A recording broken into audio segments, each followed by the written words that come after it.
A possibilidade de ganhar ou perder quantias maiores que o PIB de muitos países movimentou durante anos o mercado financeiro. A aposta era baseada na crença quase inabalável de que o livre mercado garantiria lucros para sempre. A crise de 2008, inicialmente vista como uma breve recessão, mostrou que o risco é muito maior do que se acreditava. Gradualmente, os principais centros econômicos do mundo foram afetados. Na zona do euro, a dificuldade dos países de pagarem as dívidas ameaça a sobrevivência da moeda comum. Do outro lado do Atlântico, os Estados Unidos enfrentam uma situação delicada. A recuperação econômica é anêmica e o desemprego continua alto. E em todo o planeta, as projeções de crescimento dos países emergentes caem a cada estimativa.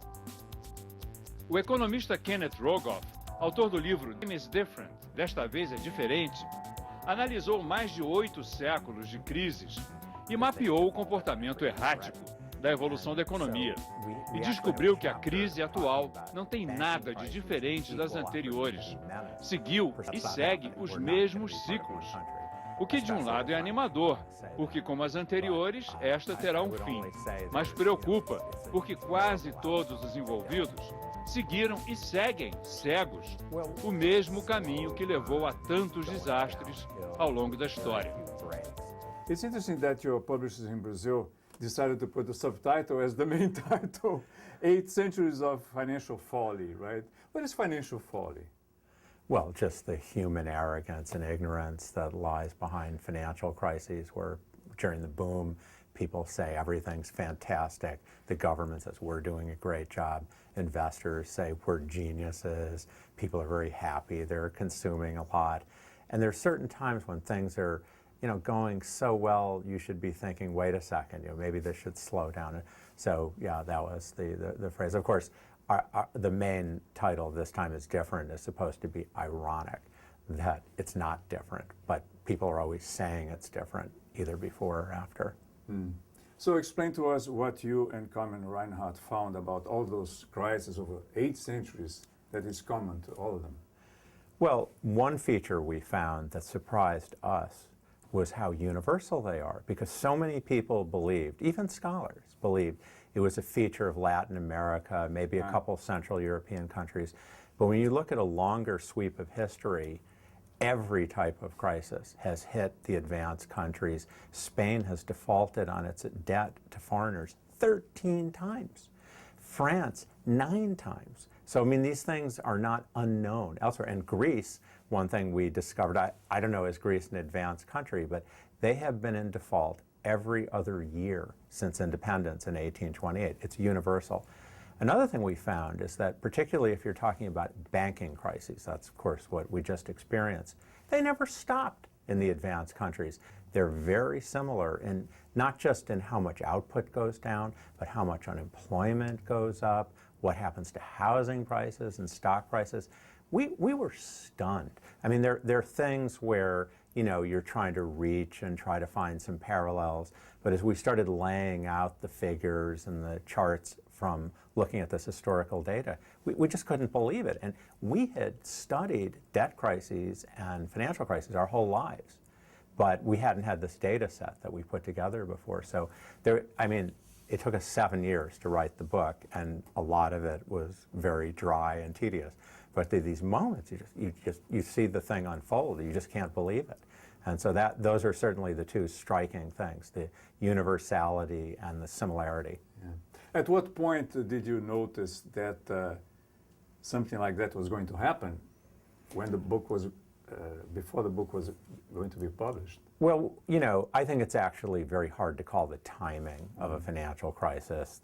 The people who say they knew when the crisis would happen, if you look carefully, every year they were in business, they said that a crisis was going to happen. I think you can say, when you see the kind of numbers you saw in the U.S., this isn't going to last 10 years. This is going to blow.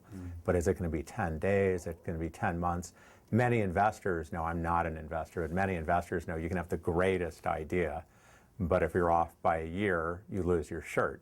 And but we were sure there would be more crises. That didn't worry us at all. But of course, exactly what happened and how it unfolded, no, we didn't know.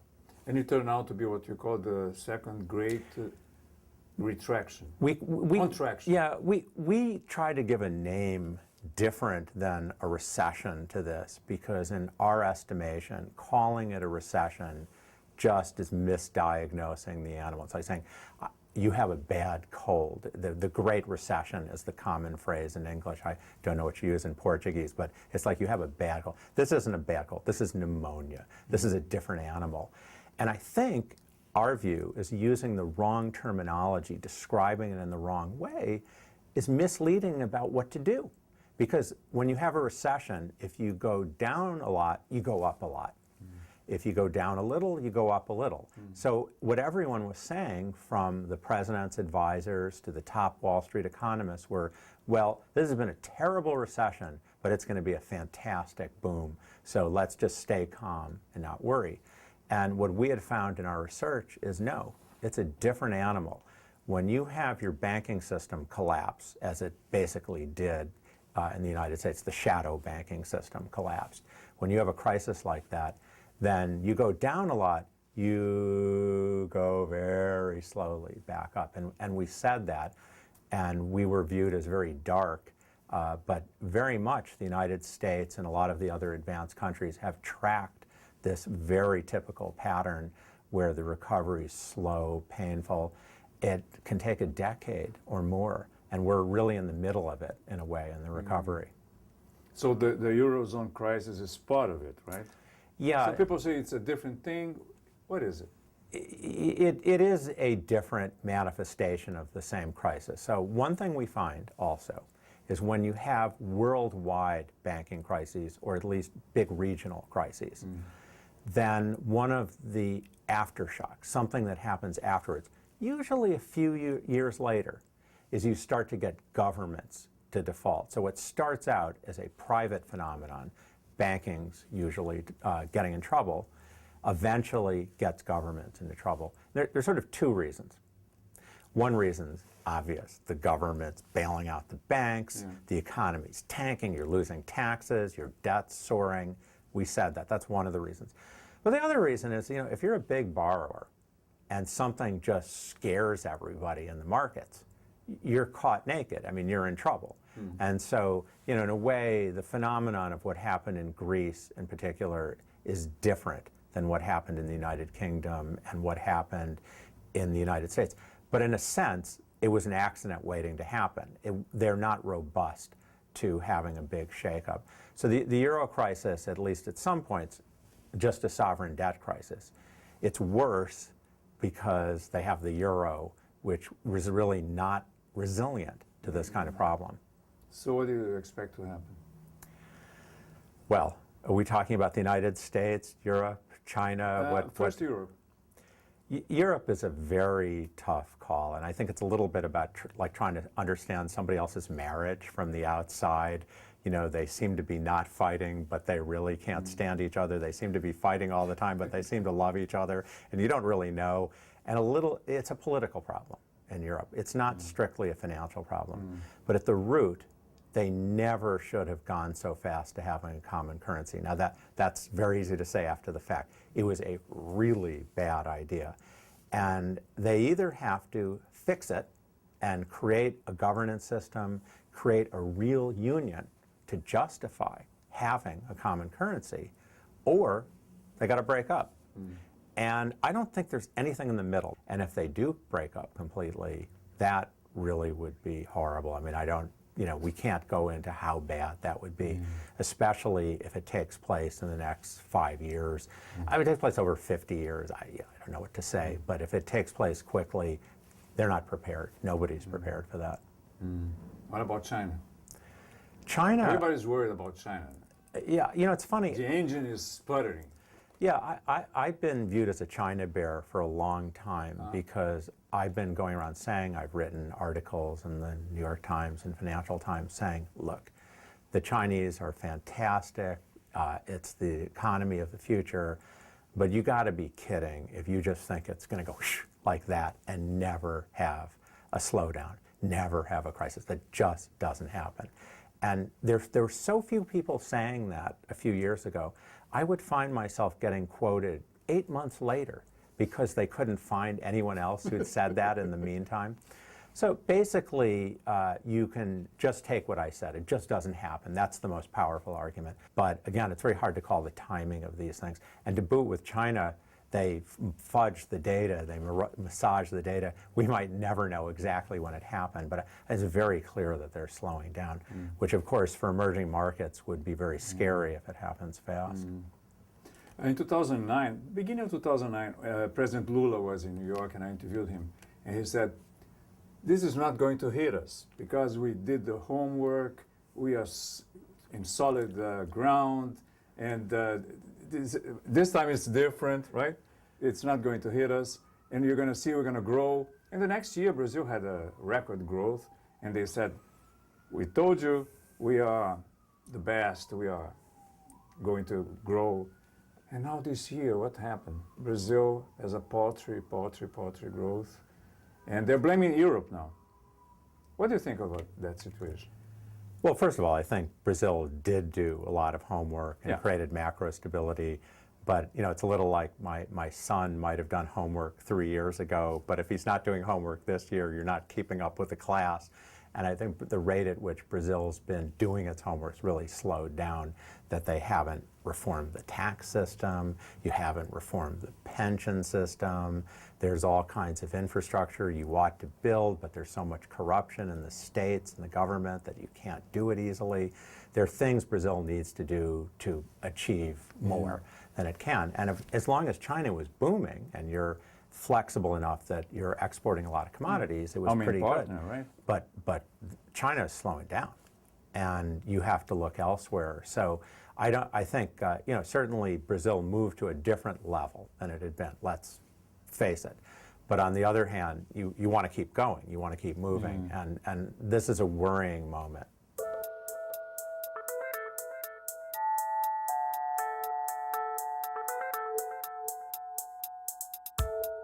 What do you think Brazil could do differently now? I mean, one thing that worries me, 36, 38%, the numbers change. The size of the government. Burden, no, the tax, the tax burden, 36%, sometimes almost 40%. Can a country grow, an emerging market country grow with a tax burden like that? Nobody in Brazil is complaining about that mostly. It's weird. It's like, well, it's okay. I hear a lot of people complaining about it, but maybe too many of my friends. No, too many of my friends are economists in Brazil. So I think that's the thing everybody points to as the main vulnerability. It's not just the size, but the inflexibility of the government. I'd say something like 80% of government expenditures are in the form of transfers, payments to civil servants, things that can't be changed. So Brazil doesn't have a lot of flexibility within that. And obviously shrinking the government would be growth enhancing. Obviously making the tax system more efficient would be growth enhancing.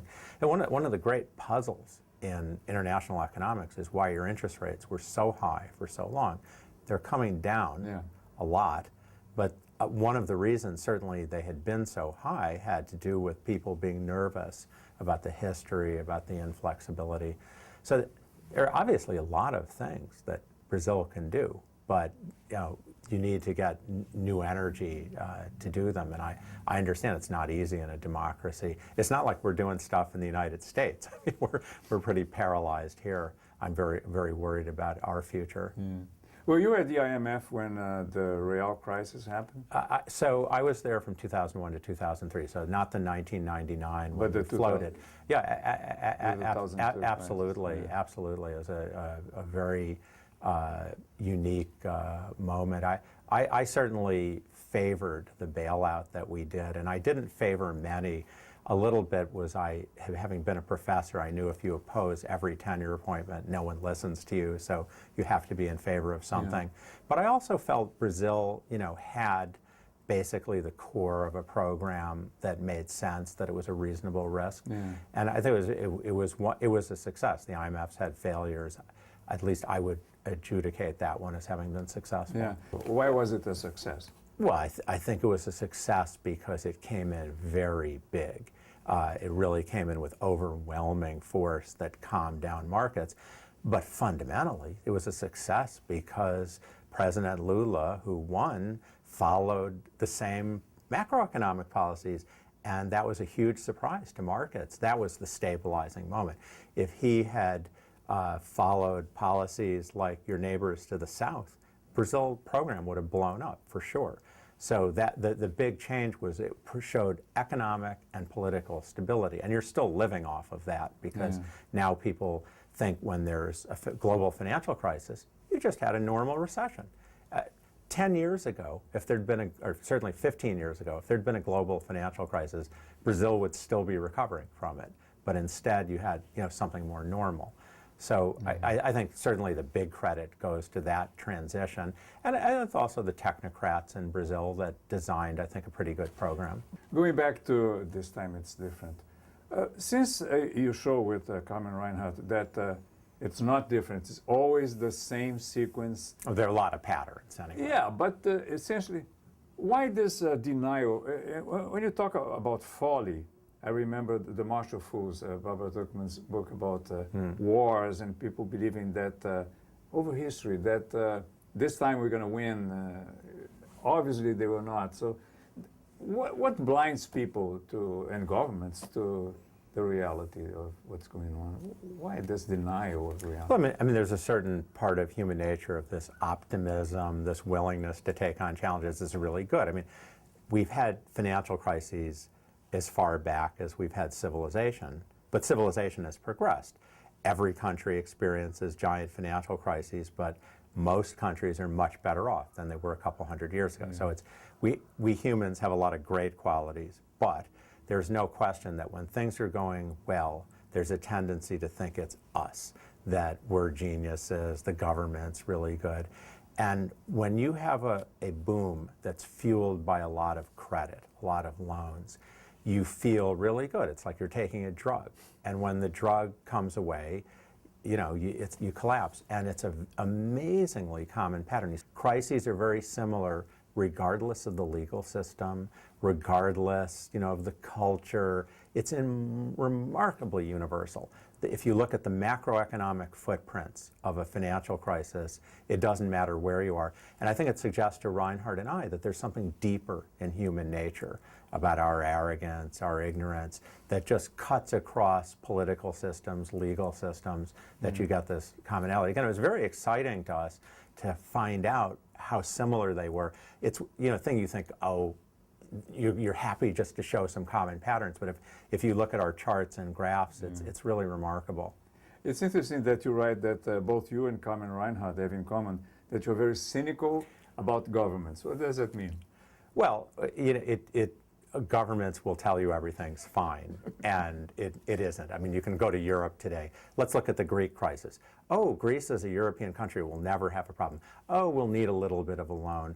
Oh, well, maybe they will have to lose a little money to the private creditors. Oh, maybe we will have to kick Greece out of the euro. I mean, just at each step, there's this denial. It's very, very common, and we, as professionals, especially who study countries building up to crisis, the denial is just stunning. I mean, it's a very much a common theme among crises. So I think it made us very naturally engaged that we had this common point about seeing what the government said, and the better they say it is, often the more you should worry. I'm worried about how the media covers. Because we listen to the governments, we reproduce what they say, but how can we, journalists, understand from your book how to cover, how to understand the crisis that happened? Well, I think it's had an impression in a number of ways. So one certainly is we made this point.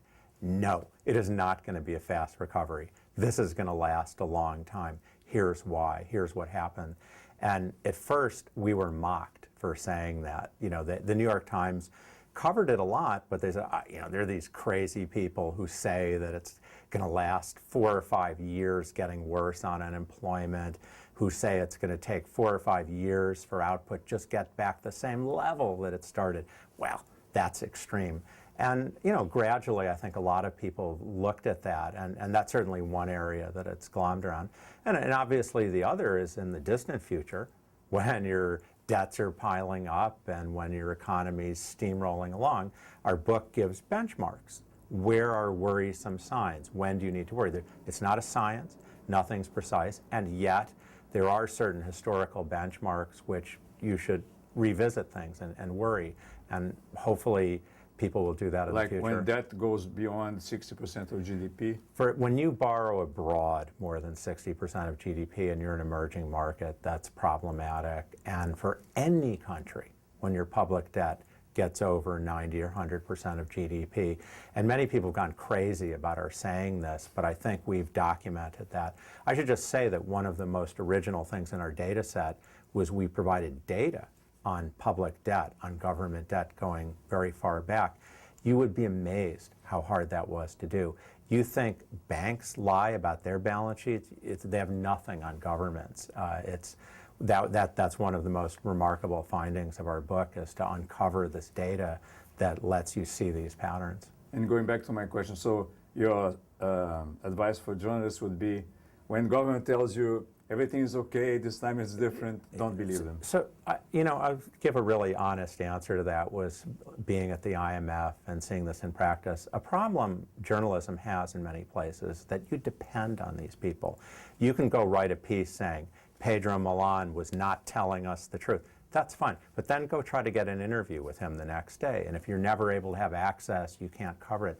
There's this very subtle cat and mouse game that goes on between the journalists and the government, where if you question too much, or your paper questions too much, or your TV station questions too much, they pull back. That goes on all over the world.